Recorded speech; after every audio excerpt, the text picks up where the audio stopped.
আসসালামু আলাইকুম। এই বেগুন সুন্দরী যদি আপনার খাবার টেবিলে থাকে, সেদিনের খাবার টেবিল কিন্তু আরেকটু বেশি সুন্দর লাগবে আপনাকে দেখতে। অসম্ভব মজাদার এবং খুবই একটা সহজ রেসিপি আজকে আপনাদের সামনে আমি নিয়ে চলে আসলাম।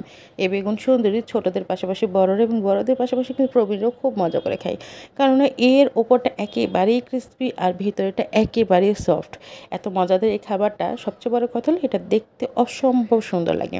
আর আপনার ঘরে যা কিছু আছে তা দিয়েই কিন্তু এই বেগুন সুন্দরী আপনি করে ফেলতে পারবেন একদম চটজলদি। আর এই বেগুন সুন্দরী করতে অবশ্যই আমার বেগুন লাগবে। তো আমি এখানে 2টা বড় বড় বেগুন নিয়েছিলাম এবং প্রত্যেকটা বেগুন আমি 8 পিস করে কেটে নিয়েছি। তবে সাইজে যদি একটু ছোট হয় তাহলে সেক্ষেত্রে কিন্তু আপনারা গোল গোল করে কাটতে পারবেন। আসলে কাটাটা এখন তো আপনার উপর ডিপেন্ড করবে আপনি কেমনটা চান, কীভাবে কাটতে চান। আর এই যে একটু মোটা করে কেটেছিলাম, তাই মাঝখানে এভাবে একটু কেটে কেটে নিচ্ছিলাম যেন এর ভিতরে মশলাটা খুব সুন্দরভাবে ঢুকে যায়। আমি এখানে যতগুলো বেগুন ছিল সবগুলো এভাবে কেটে নিয়েছিলাম। 2টা বেগুন থেকে আমার এখানে 16 পিস হয়েছিল। কেননা আমি আগেই বলেছি বেগুনগুলো বেশ বড় বড় ছিল, এই কারণে। বেগুনগুলো কিন্তু মোটেও পাতলা করবেন না, একেবারে মিডিয়াম সাইজ করবেন।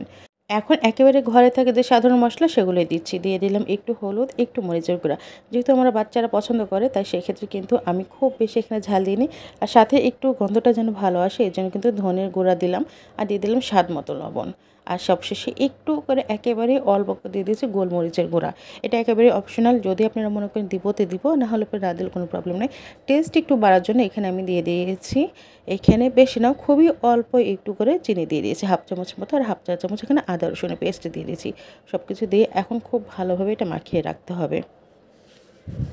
এই 5 থেকে 7 মিনিট যদি আপনি মাখিয়ে রাখেন তাহলে এর প্রত্যেকটা কাটা অংশের ভিতরে কিন্তু ঢুকে যাবে মশলাগুলো। সেই বেগুনটা খেতে কিন্তু আরও বেশি মজা লাগে। আর এখানে নিয়ে নিচ্ছি একটা বাটিতে আমি 2টা ডিম। 2টা ডিম নিয়ে খুব ভালোভাবে এগুলো এখন ফেটে নিচ্ছি।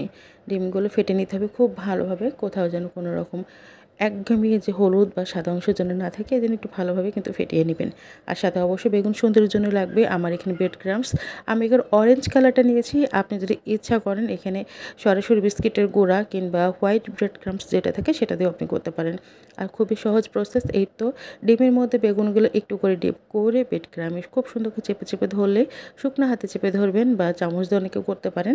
তবে এভাবে কাঁটা চামচ উঠাই দিয়ে যদি আপনি হাত দিয়ে চেপে চেপে ধরেন তাহলে কিন্তু খুব ভালো মতো এর বডিতে লেগে যায়। এই তো খুবই একটা সহজ প্রসেস, এটা যে কেউ পারবে। সবচেয়ে বড় কথা হলো অনেক সহজ প্রসেস এবং টেবিলের সৌন্দর্য কিন্তু অনেক বেশি বাড়িয়ে দেয়, অনেক বেশি মজা লাগে। বাচ্চারাও খুব কালারফুল জিনিস খেতে ভালোবাসে, বাচ্চারাও খুশি হয়। এই কারণে কিন্তু আমি এটা সবসময়ই করি, ম্যাক্সিমাম টাইমে এটা করি, বা যে কোনো অকেশনে বা কোনো গেস্ট আসলে সেরকম এটা করতে চেষ্টা করি যে দেখতেও ভালো লাগে, খেতেও ভালো লাগে। আমি এভাবে কিন্তু সবগুলো একবারে গড়িয়ে নিয়েছি। তারপর একটা ফ্রাইং প্যানে এইখানে কিছু তেল দিয়েছি। তেল একেবারে যে ডিপ ফ্রাই করার মতো ডুবো ডুবো তেল তেমনও দিবেন না, আবার শ্যালো ফ্রাই করবেন তেমনও দিবেন না।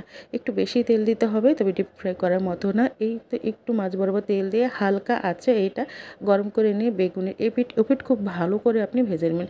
তাহলে কিন্তু আপনি বেগুন সুন্দরী একেবারেই রেডি। কোনো কষ্টই নাই, কোনো ঝামেলাই নাই। এই তো এইভাবেই কিন্তু করে নিতে পারেন আপনি। আজ সামনে যেহেতু ঈদ আসছে, তাই ঈদকে কেন্দ্র করে কিন্তু আপনি যদি এরকম একটা বেগুন ভাজা রাখেন আপনার কিন্তু একেবারেই মন্দ হবে না। সাইড ডিশ হিসেবে কিন্তু খুব ভালো মতো এইটা মানায়। তো এই ছিল আজকের আমার ছোট্ট রেসিপি। যে যেখান থেকে দেখছেন সবাইকে অসংখ্য ধন্যবাদ। সবাই আমার জন্য দোয়া করুন, ভালো থাকবেন। আল্লাহ হাফেজ, আসসালামু আলাইকুম।